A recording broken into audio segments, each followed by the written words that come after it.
Olá, meus queridos amigos, professor Diego Castro falando aqui. E hoje nós vamos tratar sobre o tema pessoa jurídica, mais especificamente acerca de dois assuntos inerentes às pessoas jurídicas: a classificação delas, atribuída pelo Código Civil, e também o tema desconsideração da personalidade jurídica, que inclusive foi objeto de recente alteração legislativa, relevante alteração legislativa, pelo Estatuto da Liberdade Econômica, Lei 13.874, que alterou a redação do artigo 50 do Código Civil. Mas antes de começar a nossa aula, seja bem-vindo e bom dia, tarde ou noite, a depender da hora que você estiver assistindo a essa aula, porque é online, você pode assistir, sugiro que assista quantas vezes julgar necessárias. Então vamos lá, comecemos o nosso tema sempre que possível. Eu vou colocar na tela o dispositivo legal para que nós possamos fazer referências legislativas.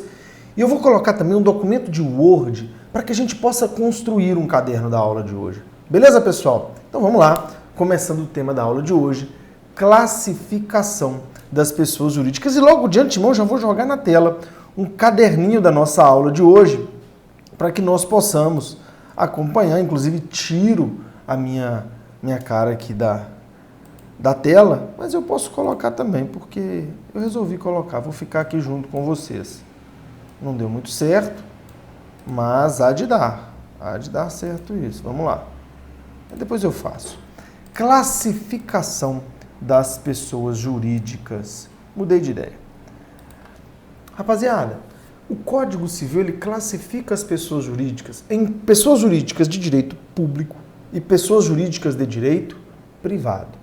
E essas pessoas jurídicas chamadas de direito público, ele ainda as subdivide em pessoas jurídicas de direito público interno e pessoas jurídicas de direito público externo. Então, vocês vão perceber que o Código Civil, nos seus dispositivos, na sua redação literal, e nós vamos trazer aqui, a partir do artigo 40, ele define, olha, tem pessoa jurídica que é de direito público interno, tem pessoa jurídica que é de direito público externo e tem pessoa jurídica que é de direito privado. Naturalmente, nesse tópico, classificação das pessoas jurídicas, nós iremos abordar todas essas pessoas jurídicas e falaremos um pouco acerca de cada uma delas.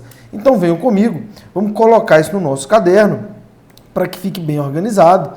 Classificação das pessoas jurídicas. As pessoas jurídicas podem ser de direito público interno, podem ser de direito, vou até copiar aqui para ficar legal, para agilizar nosso expediente, de direito público externo, ou podem ser de direito privado. As pessoas jurídicas podem ser de direito público interno, podem ser de direito público externo ou podem ser de direito privado. Naturalmente que não é tão simples assim. Eu não vou acabar o tema dizendo, olha, as pessoas podem ser de direito público interno, externo, direito privado. Não, o tema não é tão simples assim. E agora eu consegui fazer exatamente o que eu quero, agora vai ficar legal. E isso, agora eu estou junto com vocês aqui, ao mesmo tempo que eu explico, eu estou escrevendo no nosso caderno também. Então, pessoal, nós temos pessoas jurídicas de direito público interno, pessoas jurídicas de direito público externo e pessoas jurídicas de direito privado. Mas o Código Civil ele vai além. Ele diz quais são as pessoas jurídicas de direito público interno. Ele diz quais são as de direito público externo e também as de direito privado. E antes de mostrar qualquer dispositivo legal, eu quero adiantar, quero colocar no caderno para vocês e contar quais são as pessoas jurídicas de direito público interno. E sempre que pensarmos em pessoas jurídicas de direito público interno, quero que pensem nas pessoas jurídicas aqui no Brasil que são regulamentadas pelo direito público, pelo direito chamado de administrativo. Vocês ainda estudarão isso no momento adequado, caso já não tenham estudado. Então, percebam que os nossos entes federativos, eles serão pessoas jurídicas de direito público interno. São, por exemplo, conforme classificação trazida pelo próprio Código Civil, pessoas jurídicas de direito público interno: a União, os estados, o Distrito Federal, os municípios. O artigo 41 do Código Civil cita os territórios federais, que é como se fossem municípios federais, hoje nem existem, além das autarquias e das associações públicas. E o Código ele também dá aso a criações legislativas. Ele fala, olha, além dessas que eu estou mencionando, Se a lei criar outras pessoas jurídicas e dizer que são de direito público interno, elas assim também serão consideradas. Então são de direito público interno União, Estados, Distrito Federal, territórios, municípios, autarquias, associações públicas. Um exemplo de autarquia, pessoal, o INSS. O INSS é uma grande autarquia, ou seja, é uma pessoa jurídica de direito público. Vamos colocar isso no caderno? Vamos deixar esse caderno bacana pra caramba. Agora eu vou optar por tirar minha imagem daqui. São de direito público interno a União, os estados, Distrito Federal, territórios, municípios, autarquias, associações públicas e outras entidades que a lei assim considerar. Então são pessoas de direito público interno a União, os estados, o Distrito Federal, os territórios, municípios, autarquias, associações públicas e também outras entidades que a lei assim considera. Eu citaria, por exemplo, as fundações públicas. Então vamos lá. Eu gostaria que nas pessoas jurídicas, na classificação das pessoas jurídicas, coloquem por gentileza para o caderno ficar rico, o artigo 40 do Código Civil. Nas pessoas jurídicas de direito público interno, por gentileza, artigo 41 do Código Civil. E para ficar didático, eu vou trazer isto à tela para vocês. Para ficar didático, para ficar bacana, eu vou trazer à tela para vocês. Deixe-me chegar aqui. Prontinho. Ops, agora sim, prontinho. Vamos lá. São pessoas jurídicas de direito público interno. 1. A União, os estados, Distrito Federal e territórios, municípios, autarquias, inclusive associações públicas, e demais entidades de caráter público criadas por lei. E aí tem o parágrafo único que diz assim, vamos entender esse dispositivo. Salvo disposição em contrário, as pessoas jurídicas de direito público a que se tenha dado estrutura de direito privado regem-se no que couber quanto ao seu funcionamento pelas normas desse código. Como assim, Diego? Pessoas jurídicas de direito público com características, com estrutura de direito privado. Me ajuda aí. Gente, existem pessoas jurídicas que são de direito, que olha que interessante, que são criadas por direito público, entretanto, elas têm estrutura, inclusive são regidas pelo direito privado. Eu vou dar um exemplo das empresas públicas. Quem aí já ouviu falar na Caixa Econômica Federal? Perceba, a Caixa ela exerce uma atividade privada, que é atividade bancária, atividade financeira. Se a ela fossem aplicados os regulamentos públicos, ela estaria tão amarrada que ela perderia competitividade. Ela teria que licitar para tudo, ela até tem que licitar, mas não para tudo. Então percebam que existem algumas pessoas jurídicas que são inerentes que são criadas, por exemplo, pelo poder público, mas que possuem características de direito privado e são regidas pelo Código Civil. Então voltemos ao nosso caderno. Já vimos quais são as pessoas de direito público interno. É chegado o momento de vermos também quais são as pessoas de direito público externo.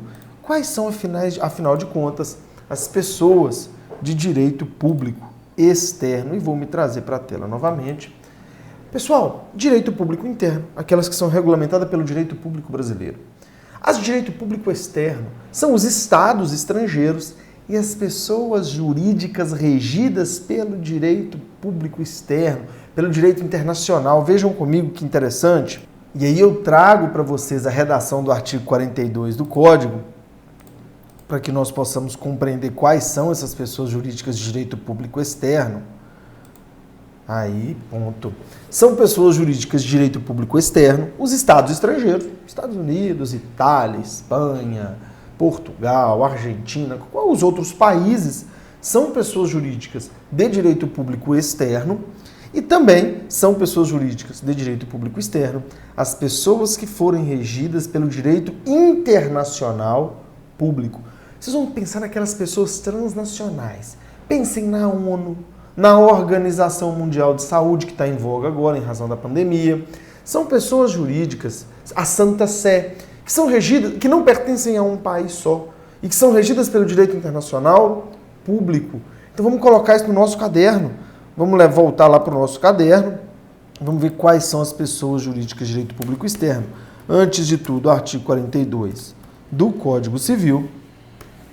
E vamos colocar quais são os estados estrangeiros e também as pessoas regidas pelo direito internacional público. Eu colocaria como exemplo a ONU, a OMS e etc. ONU, OMS e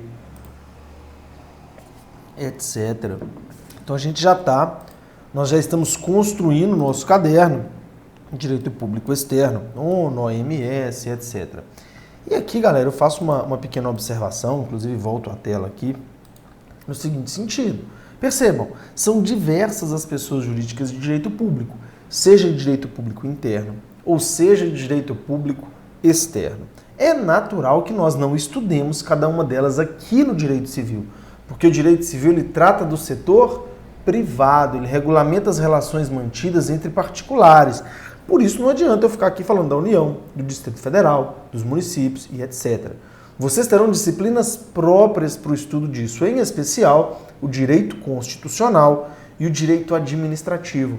Nessas disciplinas vocês vão analisar todas as questões inerentes às pessoas jurídicas de direito público. Bacana, galera? E no direito internacional, naturalmente, estudarão as pessoas jurídicas de direito público externo.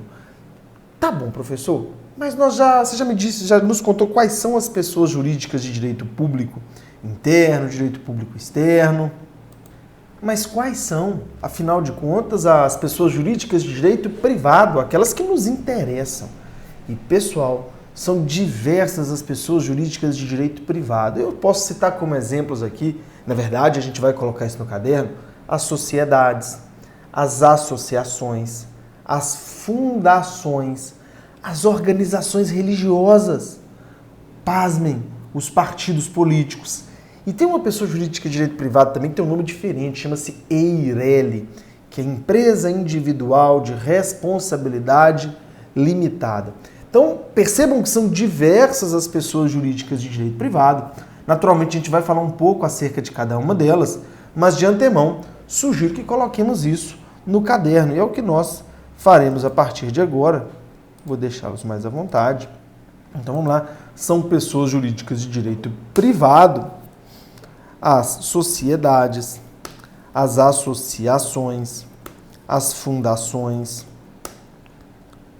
sociedades, associações, fundações, as organizações religiosas,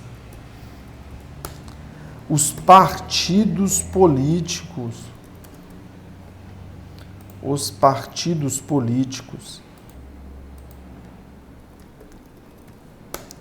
e as chamadas EIRELI. Vou deixar só EIRELI, depois a gente coloca o que significa direitinho. São pessoas jurídicas de direito privado, as sociedades, associações, fundações, organizações religiosas, partidos políticos e as EIRELI. Para manter aquela tradição de encher o caderno de referências legislativas, artigo 44 do Código Civil. E o que nós vamos fazer a partir de agora é falar um pouco acerca de cada uma dessas pessoas jurídicas. E eu começo pelas sociedades, pessoal. A gente começa a bater no nosso papo sobre as sociedades. E eu vou trazer para mim, vou bater um papo com vocês aqui, olhando novamente nos olhos de vocês. E sociedades é um tema que ele vai ser estudado numa disciplina própria. Parece que tudo é estudado em disciplinas próprias aqui, né? É porque sociedade é um tema muito grande. Vocês vão estudar em direito empresarial. Vai ter uma disciplina que vocês vão estudar todas as nuances, todas as modalidades de sociedades e etc. Mas de antemão posso te adiantar o seguinte.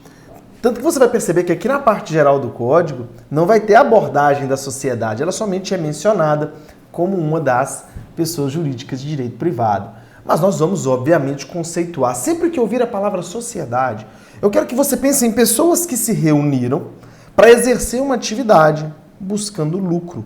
Então, conceitualmente, de forma geral falando, sociedade é a pessoa jurídica de direito privado constituída por uma união de pessoas que buscam praticar atividade lucrativa. São pessoas que se unem para exercer uma atividade buscando lucro. E nós vamos colocar isso no caderno de vocês. Vamos continuar a elaboração do nosso caderno. Sociedades são pessoas jurídicas de direito privado,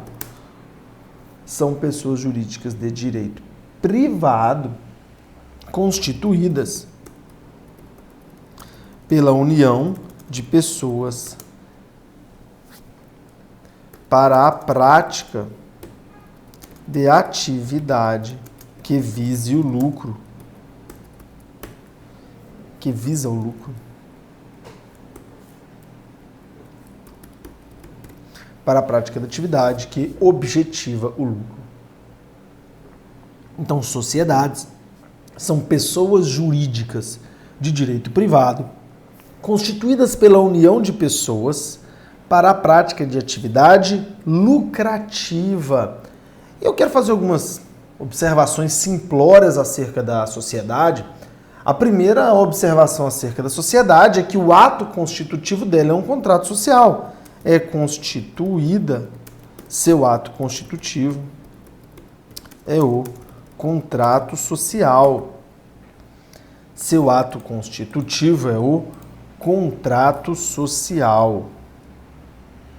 E eu mencionei para vocês algo interessante. Eu disse assim, olha, vocês vão estudar as sociedades numa disciplina própria chamada Direito Empresarial.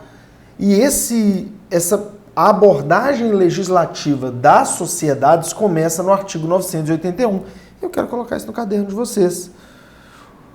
Artigo 981 e seguintes do Código Civil de 2002. Artigos 981 e seguintes do Código Civil de 2002. Então nós já percebemos o seguinte, e eu trago para mim a imagem novamente, nós percebemos o seguinte, daquelas diversas, olha, sociedade, associação, fundação, organização religiosa, partido político Eireli, das 6 pessoas jurídicas, nós já falamos acerca de uma delas, que são as sociedades. E eu vou passar naturalmente para a abordagem das associações e tenho certeza que cada um de vocês já escutou a palavra associação ou muito provavelmente é associado a alguma associação. Já ouviram falar em associação de moradores do bairro X, associação dos aposentados, os clubes, associação recreativa? Então eu quero que, sempre que pensarem em associação, assimilem-na com pessoas que se reúnem para a prática de uma atividade sem fins lucrativos. Então, quando pessoas se associam sem fins lucrativos, isso também é uma pessoa jurídica de direito privado e recebe o nome de associação. Conceitualmente falando, então, não anotem ainda, só escutem, mas se quiserem anotar, podem também. Associação é a pessoa jurídica de direito privado constituída pela reunião de pessoas, constituída por pessoas que se reúnem sem finalidade lucrativa. E nós vamos colocar isso no caderno de vocês agora. Vamos lá. Associações são pessoas jurídicas de direito privado constituídas por pessoas naturais que se reúnem para a prática de atividade não lucrativa, que se reúnem para a prática de atividade não lucrativa, constituída pela reunião de pessoas naturais sem finalidade lucrativa. E é óbvio, pessoal, que eu vou enriquecer a abordagem dessas associações. E a pergunta que eu recebo sempre é a seguinte: professor, peraí, então nas associações as associações, elas não podem ter finalidade lucrativa. Isso está certo. A associação não tem finalidade lucrativa. Mas aí eu recebo a seguinte pergunta. Ué, mas e se tiver lucro? É proibido? Como é que funciona? O lucro da associação ele não é proibido. Você vai perceber que se você for sócio de um clube, você vai pagar uma mensalidade. Se você for, geralmente, quando você é associado a algo, existe uma mensalidade para você pagar. E aí, isso não é proibido que a associação tenha algum tipo de lucro. Entretanto, o que não pode haver é a distribuição de lucro entre os associados. O estatuto da associação não pode prever que haja rateio de lucro entre associados. Eventual lucro obtido pela associação deve ser reinvestido na sua própria atividade. Então, se o clube teve lucro, ele deve ou guardar uma reserva para eventuais urgências, para eventuais imprevistos, ou deve reinvestir aquele lucro na própria atividade dele, construindo uma piscina nova, um campo novo, contratando funcionários a mais. Então percebam que não é proibido que as associações tenham lucro, mas elas não podem distribuir esse lucro. E é o que nós vamos colocar no caderno de vocês em forma de observação. Vamos lá. OBS número 1.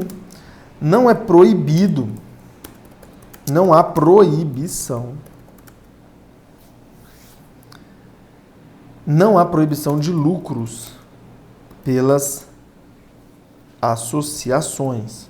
Entretanto, não pode haver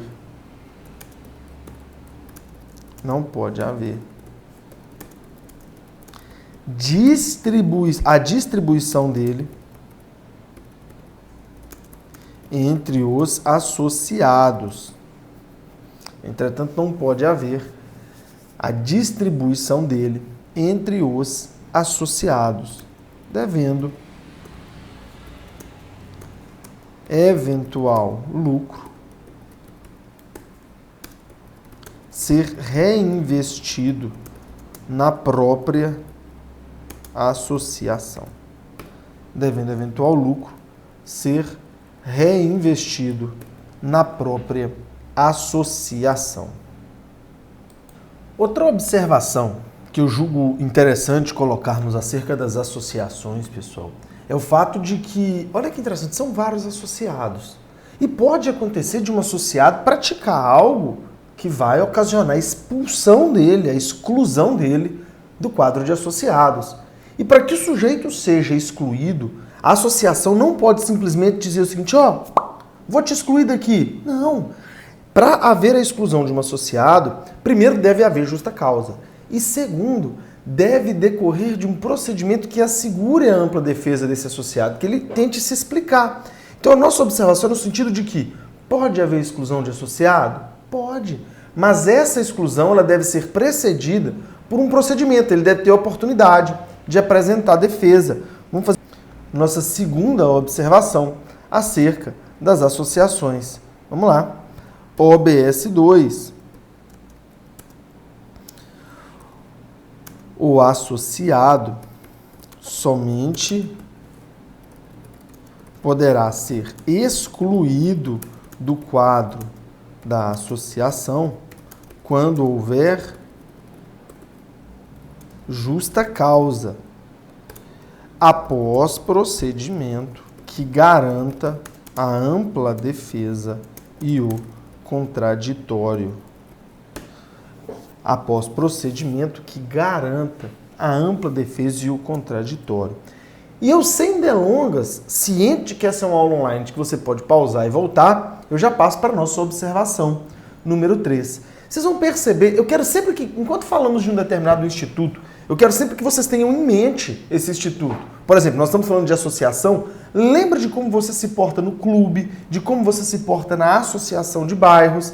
Então, a próxima observação que eu quero fazer é uma observação interessante, no sentido de que o próprio Código Civil estabelece que entre os associados não existem direitos e obrigações.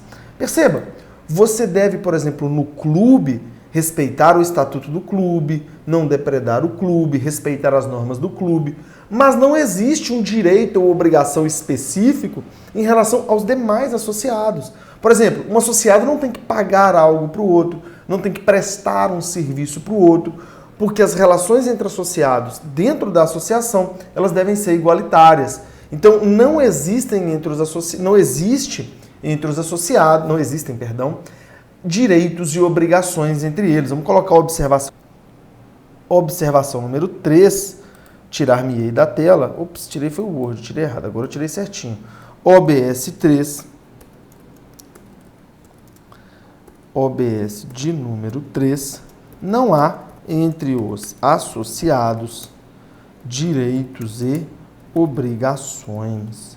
Não há entre os associados direitos e obrigações. Não há entre os associados direitos e obrigações. Rapaziada, e aí, para findar o tema associação, é um tema tranquilo de se estudar no Código Civil, porque a redação é muito didática. Coloquem aí os dispositivos legais. As associações são tratadas pelo Código entre os artigos 53 e 61, ou seja, dos artigos 53 a 61, todos eles, obviamente, do Código Civil. Então, prosseguindo a nossa aula, nós já vimos o que são sociedades, vimos o que são associações e, finalmente, chegamos a uma pessoa jurídica chamada fundação. E aqui eu vou te passar uma informação que é curiosa, porque a abordagem da chamada fundação é algo interessante, porque ela foge do padrão de normalidade, porque até agora, tanto nas sociedades, na verdade, e nas associações, nós vimos que elas são caracterizadas por uma reunião de pessoas. Só que a fundação é diferente. A fundação é uma pessoa jurídica que ela é constituída não por pessoas, mas por patrimônio. Isso causa estranheza, não causa? Ela é constituída não por pessoas, mas ela é constituída por patrimônio. Ixi, Diego, peraí, calma. Sabe o que é fundação? Não anotem, por favor. Fundação nada mais é do que um patrimônio destinado a uma finalidade X, a uma finalidade Y, sem finalidade econômica. Bacana, pessoal? Então, o que é uma fundação? Alguém pega um patrimônio seu e fala, olha, esse patrimônio eu quero que sirva para determinada finalidade. E ele vai determinar pessoas, serão nomeadas pessoas para a administração desse patrimônio. Vocês vão perceber que, geralmente, as fundações, elas são criadas por pessoas que possuem patrimônio relevante. Pensem na Fundação Ayrton Senna. Pensem na Fundação Xuxa Meneghel. Pensem na Fundação Roberto Marinho. Aqui na região onde nós estamos, em Minas Gerais, tem a Fundação São Francisco Xavier, que é mantida pela Usiminas, uma pessoa jurídica que criou, olha que interessante, a Usiminas, que é uma sociedade anônima, exerce uma atividade lucrativa, criou uma fundação chamada Fundação São Francisco Xavier, que é a mantenedora do Hospital Márcio Cunha, um grande hospital aqui da região. Então a fundação, ela não é constituída pela reunião de pessoas, mas ela é um patrimônio personalizado e, obviamente, eu não estou dizendo que esse patrimônio funciona sozinho, ele será administrado por pessoas. Então vamos colocar o que é a tal da fundação no nosso caderno. Fundação é a pessoa jurídica de direito privado constituída por uma dotação patrimonial.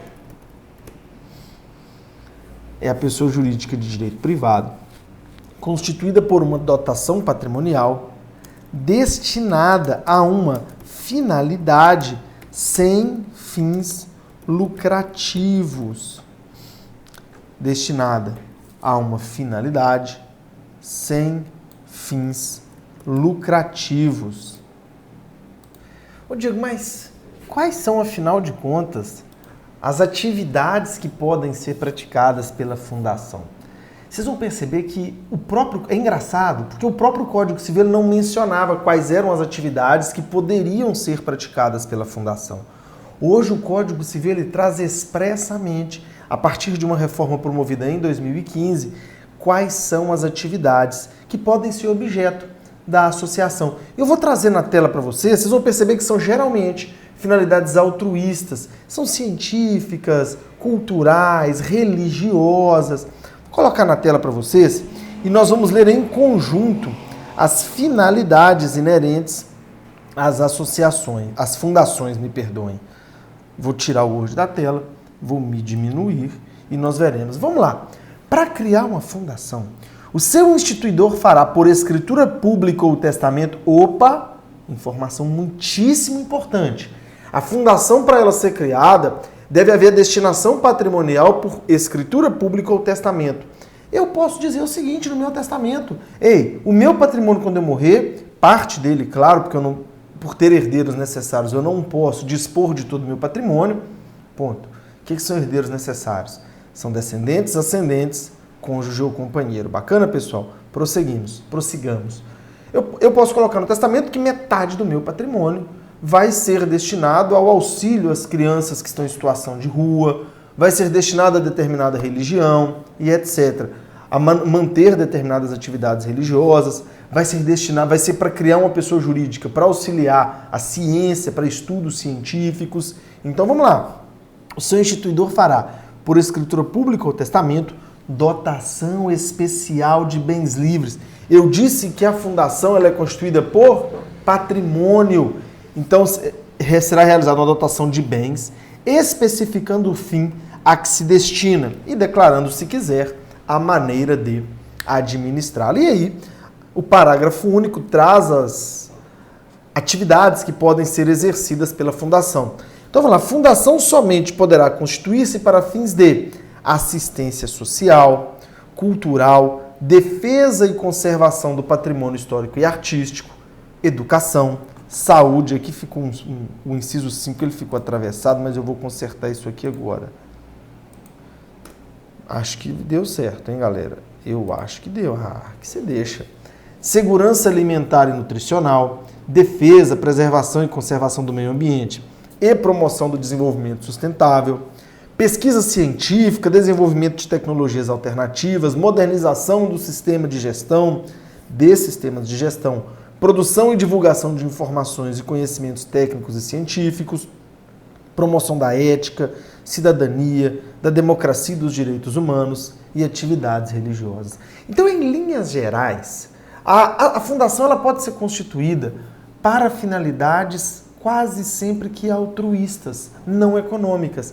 E existem algumas observações que eu preciso fazer acerca da fundação. Por isso nós vamos voltar para o nosso caderno. Eu vou fazer uma sistemática interessante aqui. E a gente vai voltar para o nosso glorioso caderninho que eu vou tirar da minha lata. Rapaziada, vamos lá então.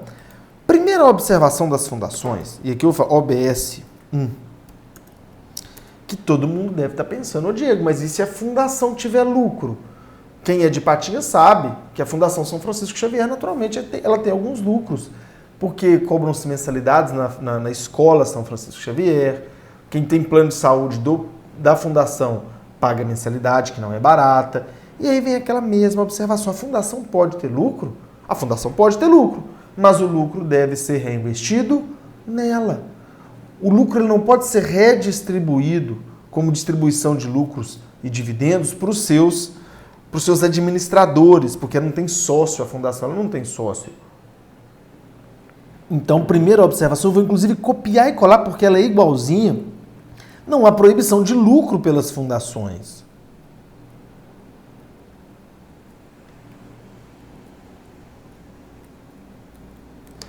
Mas eventual lucro deve ser reinvestido na sua própria atividade. Então, primeira observação, OBS 1.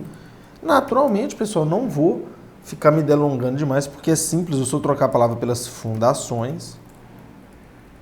E aqui, dele entre os administradores. Deve eventual lucro ser reinvestido na própria fundação. A observação 2, e eu vou fazer essa observação, vou voltar lá atrás, vou fazer essa mesma observação nas associações. O ato constitutivo é o estatuto. O ato constitutivo é o estatuto. Eu vou colocar isso nas associações também. O ato constitutivo, não vou colocar observação 2, porque aqui ela é a observação 4. O que constitui a fundação e a associação é um documento chamado estatuto, que traz a previsão das regras de funcionamento, como é que vai funcionar a administração, enfim, as regras gerais acerca daquela pessoa jurídica. Mas sobre as fundações, a gente vai fazer uma observação 3 também. OBS 3 pode ser... E aqui eu vou voltar para mim. Isso cai muito em prova, por isso eu quero falar olhando nos olhos de vocês. Pessoal, fundação, ela pode ser constituída, essa dotação patrimonial ela vai ser feita por escritura pública ou por testamento. Então, foco nisso porque cai demais em provas de concursos e também da OAB.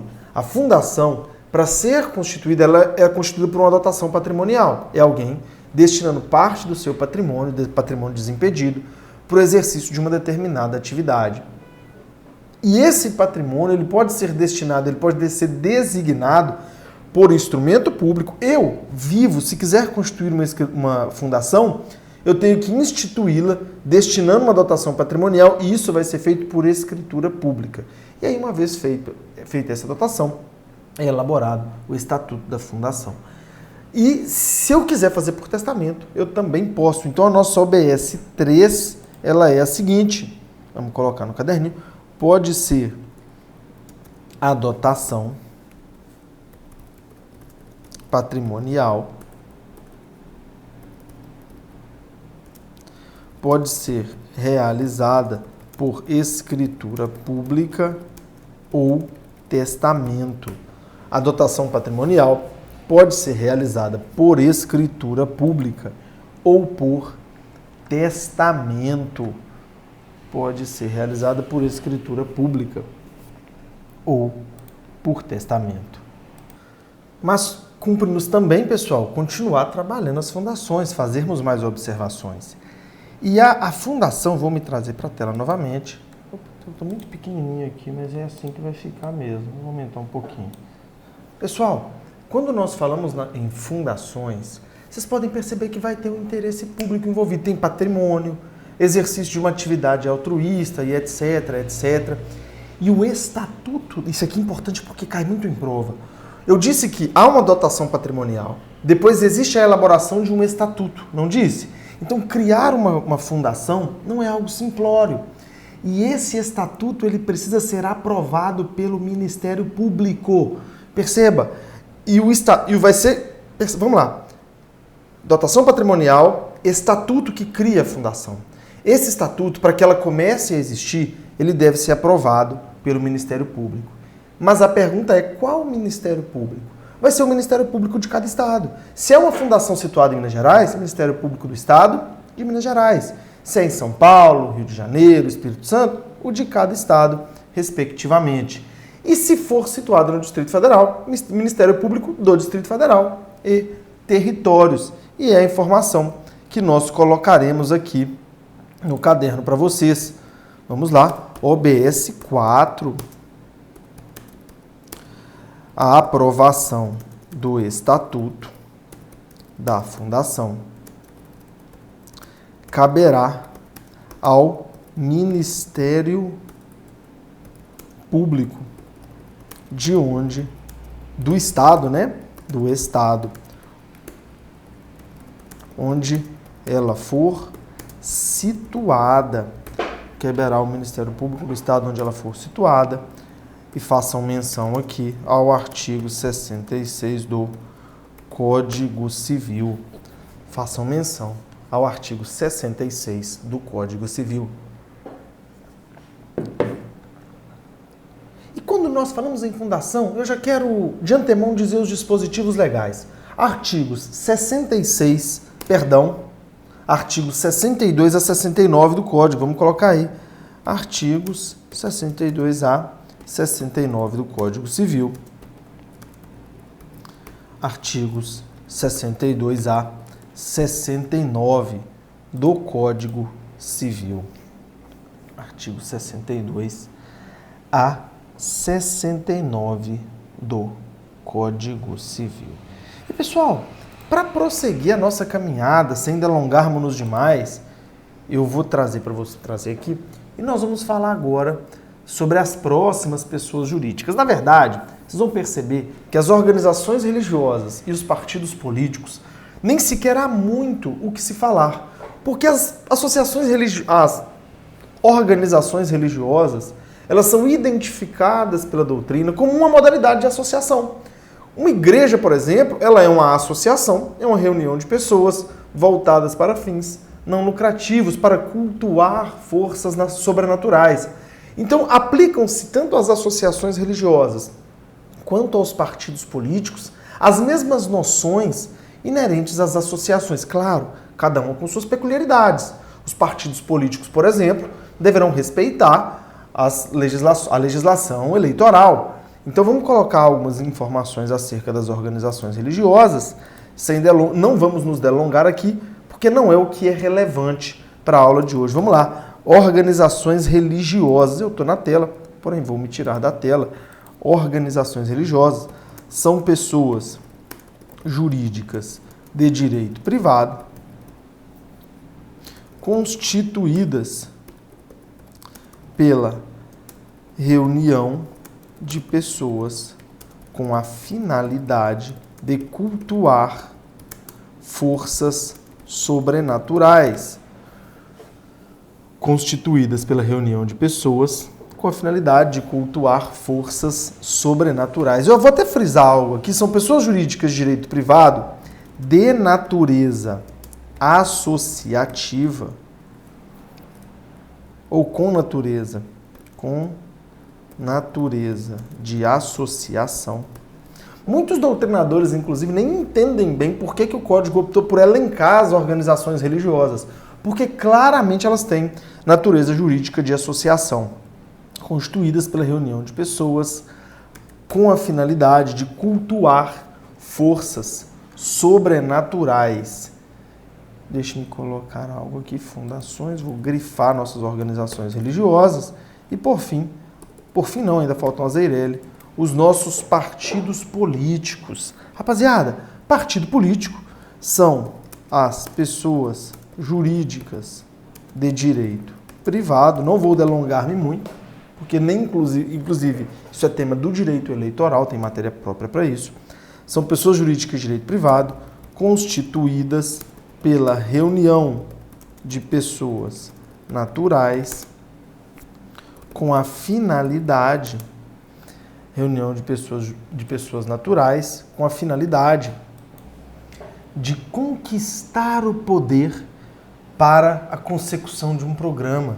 Então, olha que interessante, vamos terminar de colocar isso no caderno, com a finalidade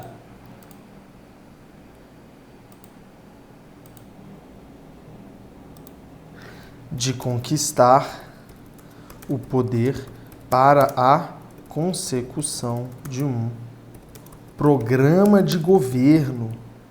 São pessoas jurídicas de direito privado, constituída pela reunião de pessoas naturais com a finalidade de conquistar o poder para a consecução de um programa de governo. Eu quero fazer uma observação, pessoal, uma observação até certo ponto simplória, uma observação tranquila. Os partidos políticos, eles devem respeitar a legislação eleitoral, o Código Eleitoral, que a lei, se não me falha a memória, 9.096 de 95. Eu acredito que não vai falhar a memória não. Então vamos lá. Vou colocar o seguinte, devem observar os requisitos da legislação eleitoral. Vide lei 9.096 de 1995. Vide lei 9.096 de 95. E eu passo para a EIRELI. Não vou me delongar demais em partidos políticos, porque nos importa agora a EIRELI. A EIRELI, eu tenho algo interessante a explicar para vocês. Rapaziada, vou colocar-me um pouco maior na tela agora para conversar. Vocês devem estar com saudade de mim. Pessoal, essa EIRELI, a tradução dela significa Empresa Individual de Responsabilidade Limitada. Ela não existia no ordenamento jurídico até 2011. E aí o que acontecia? Para você exercer uma atividade lucrativa como pessoa jurídica, você precisava criar uma sociedade. Você obrigatoriamente tinha que criar uma sociedade. Vocês vão se lembrar que sociedade é a reunião de pessoas para o exercício de uma atividade lucrativa. E aí nós tínhamos bizarrices. Eram pessoas com 99% das cotas de uma pessoa jurídica e outra pessoa com 1%, só porque a lei exigia pluralidade de pessoas para constituir a sociedade. Não existia e não existe sociedade de uma pessoa só. Então percebam comigo que quando nós falamos em atividade lucrativa, outrora as pessoas tinham que constituir uma sociedade. E aí o direito olhou para isso e falou, gente, eu estou obrigando as pessoas para constituir uma pessoa jurídica que elas finjam que tem sociedade. E aí foi quando foi inserido no Código Civil foi inserida no Código Civil a chamada EIRELI, que é a possibilidade da pessoa natural, sozinha, individualmente, criar uma pessoa jurídica. E essa pessoa jurídica ela vai se chamar EIRELI, vai ser uma empresa individual de responsabilidade limitada. Porque o Código Civil, o direito civil, o legislador percebeu que já não fazia sentido obrigar as pessoas para a constituição de pessoas jurídicas que elas exercessem atividade lucrativa junto com outras pessoas em sociedade. E aí surge a figura da EIRELI. E nós vamos colocá-la no caderno neste exato momento. Vou me tirar da tela para ficar mais fácil para vocês. EIRELI trata-se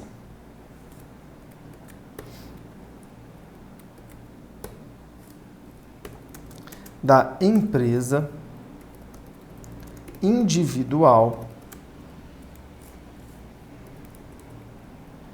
de responsabilidade limitada. Trata-se da empresa individual de responsabilidade limitada. É a possibilidade de uma só pessoa natural constituir pessoa jurídica para a prática de atividade lucrativa. Trata-se da possibilidade de uma só pessoa natural constituir pessoa jurídica para a prática de atividade lucrativa. Sobre a EIRELI, pessoal, quero colocar uma observação no caderno. Coloquem aqui OBS. Foram inseridas no Código Civil apenas em 2002. Viajei na maionese, 2011. Foram inseridas no Código Civil apenas em 2011. Então nós falamos um pouco sobre cada uma das modalidades de pessoas jurídicas previstas pelo Código Civil. Vou colocar aqui tópico número 1, classificação.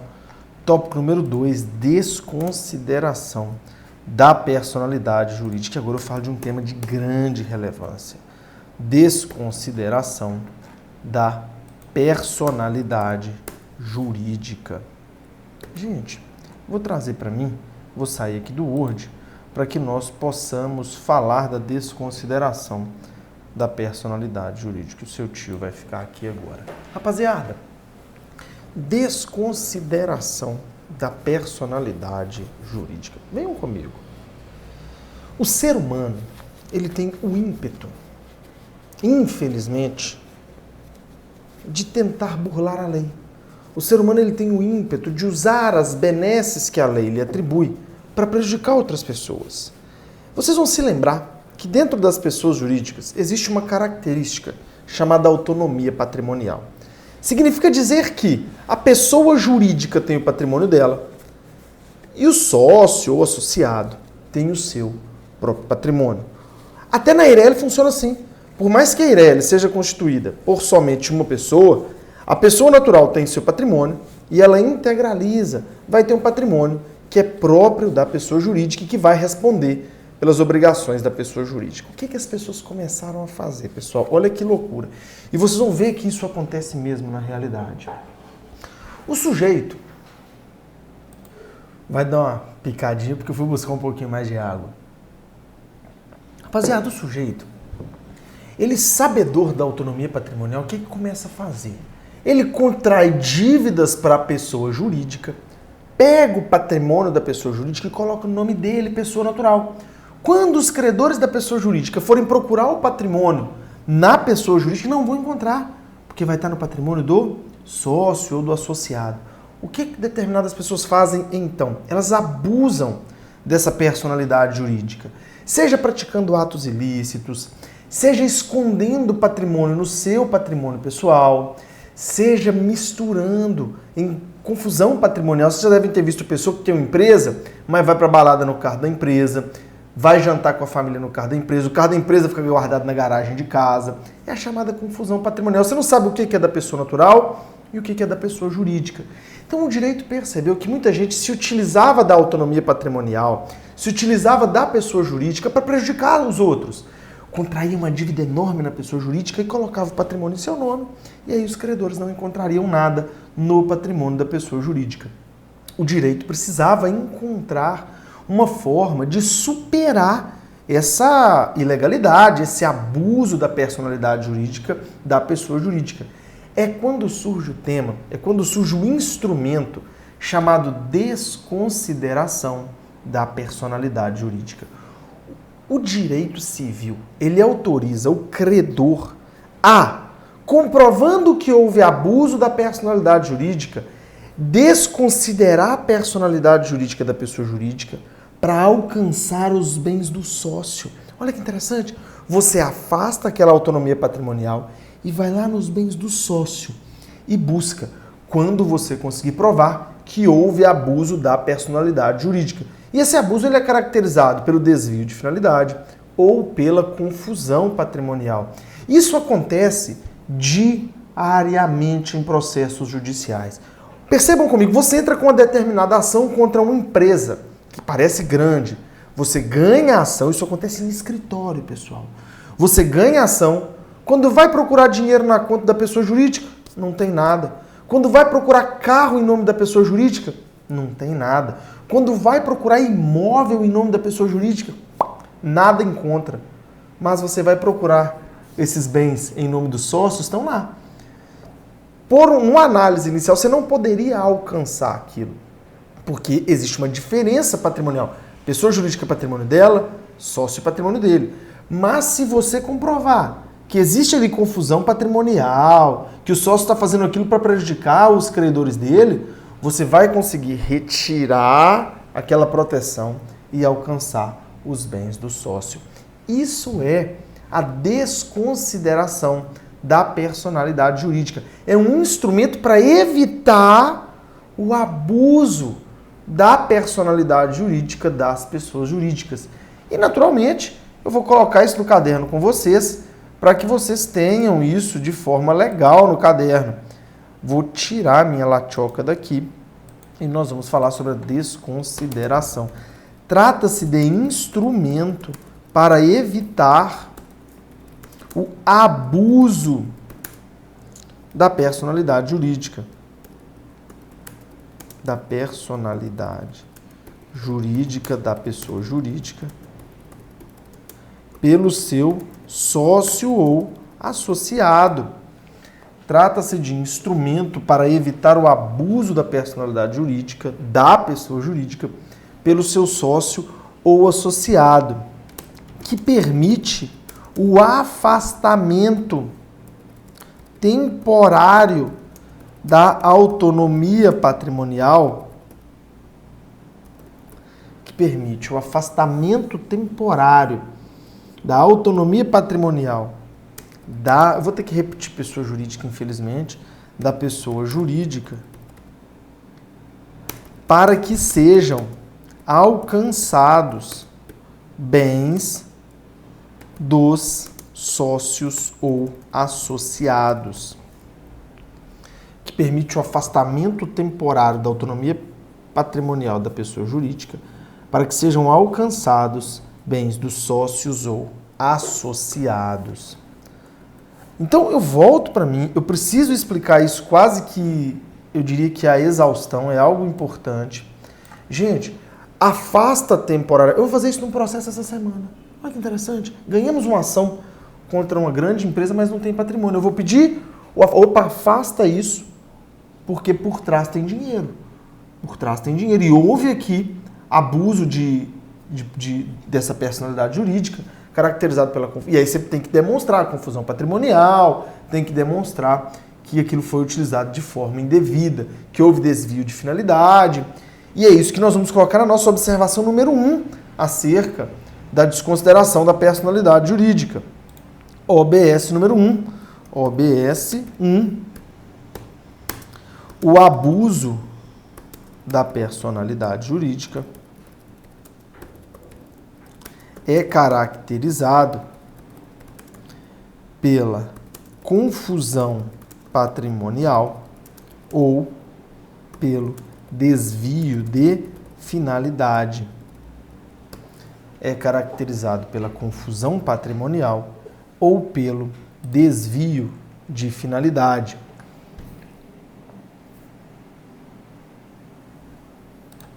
Diego, mas o que é confusão patrimonial? O que é desvio de finalidade? Eu vou colocar entre parênteses aqui. Gente, confusão patrimonial e desvio de finalidade são simples de se compreender. Você vai ter noção Você vai pensar na confusão patrimonial quando você não souber o que é da pessoa jurídica, o que é do sócio, não houver uma divisão bem delineada do patrimônio, tanto da pessoa jurídica quanto dos seus sócios ou associados. Isso geralmente vai caracterizar a confusão patrimonial e nós vamos colocar isso no caderno. Vamos lá. Confusão patrimonial caracterizada. Confusão patrimonial é a ausência de divisão, de separação adequada entre o patrimônio da pessoa jurídica e dos seus sócios ou associados, ou pelo desvio de finalidade. Mas afinal de contas, o que é desvio de finalidade? Galerinha, o desvio de finalidade é quando a pessoa jurídica, a proteção da pessoa jurídica for atribuída para lesar credores, para praticar atos ilícitos. Isso é o desvio de finalidade, que eu vou colocar no caderno de vocês. Então, lá, desvio de finalidade é a utilização da pessoa jurídica para praticar atos ilícitos ou prejudicar credores. Para praticar atos ilícitos ou prejudicar credores.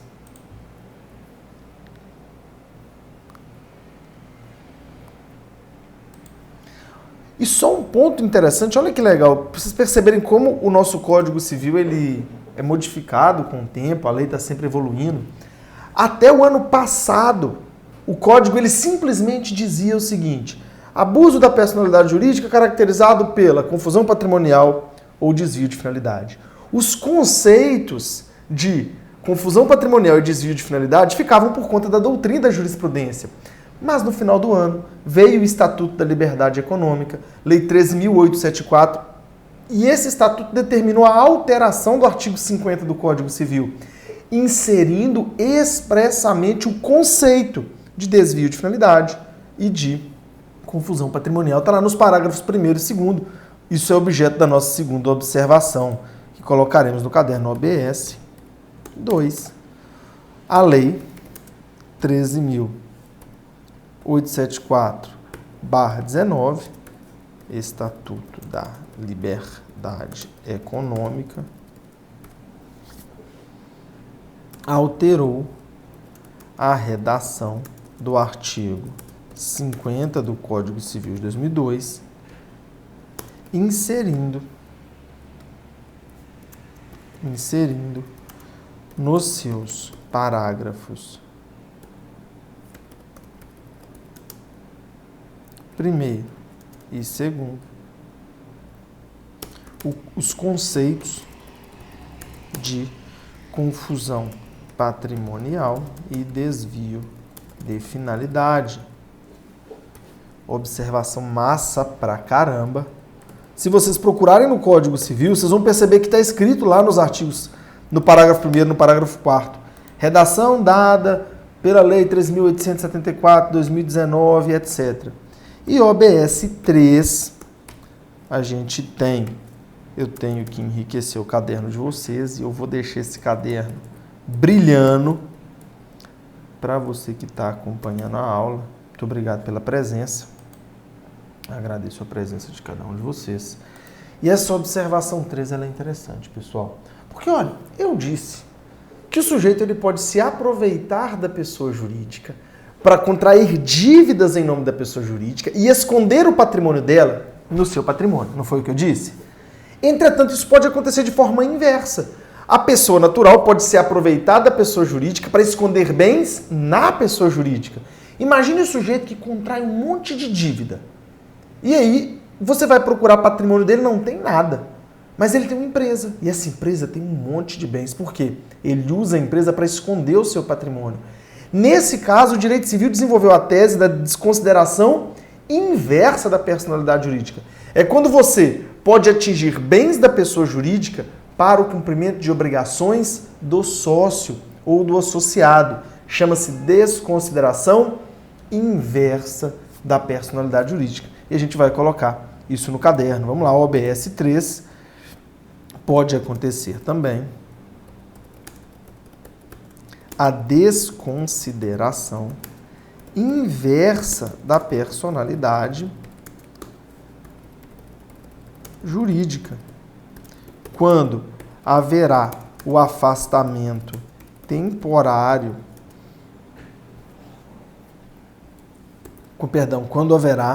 quando poderão ser atingidos bens da pessoa jurídica em decorrência de obrigações do sócio ou associado. Bens da pessoa jurídica em decorrência de obrigações do sócio ou associado. E eu vou colocar um OBS 4 aqui muito simplório, no sentido de que a desconsideração é prevista pelo artigo 50 do Código Civil de 2002. A desconsideração é prevista pelo artigo 50 do Código Civil de 2002. E aí, rapaziada, venham comigo por gentileza, vou trazer à tela o Prof. Diego. Tratamos sobre a classificação das pessoas jurídicas e também sobre a desconsideração da personalidade jurídica. Falamos de forma ampla sobre os temas, mencionamos dispositivos legais e fizemos um bom caderno. Espero que a aula tenha sido útil a todos vocês. Contem sempre comigo. Um grande abraço do professor Diego. Tamo junto, galera!